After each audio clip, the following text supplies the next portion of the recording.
পারি না। যেই নারীরা কর্মক্ষেত্রে আছে তাদেরকে রাষ্ট্রীয় সহায়তায় তাদের পরিবারের দায়িত্ব নিয়ে তাদেরকে আরো ভালো কাজ করার ক্ষেত্রে, ন্যায্য মজুরি আদায়ের ক্ষেত্রে কেন আমরা অনুপ্রাণিত করতে পারি না? আমরা তাদেরকে সামনের দিকে এগিয়ে না দিয়ে কেন পিছন দিকে এখনো টেনে ধরি?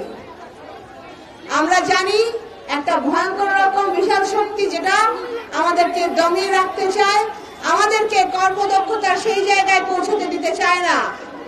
কিন্তু আমি জানি এখনকার পরিপ্রেক্ষিতে এই পরিবর্তনের পরে যেই দৃষ্টিতে দেখতে হবে নারী সমাজকে, তাদেরকে বাধ্য তারা সেই দৃষ্টিতে দেখতে।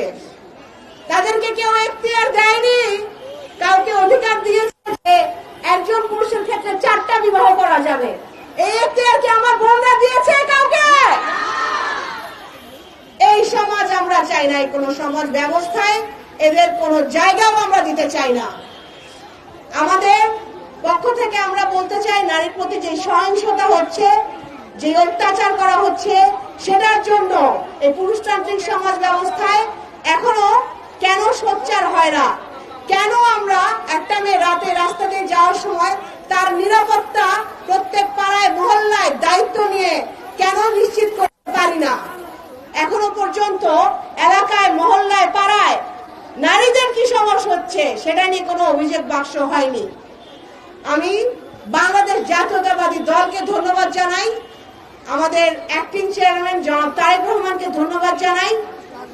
31 দফার মাধ্যমে তিনি যেই পদক্ষেপ নিয়েছেন তার মধ্যে একটা অন্যতম পদক্ষেপ আপনারা জানেন যে ফ্যামিলি কার্ড করা হয়েছে পরিবারের নেতৃস্থানীয় নারী বা গৃহিণীর জন্য, এবং ওই ফ্যামিলি কার্ডের ভিত্তিতে তারা তাদের ন্যায্য প্রাপ্য খাদ্য সামগ্রী পর্যাপ্ত পরিমাণে পাবে।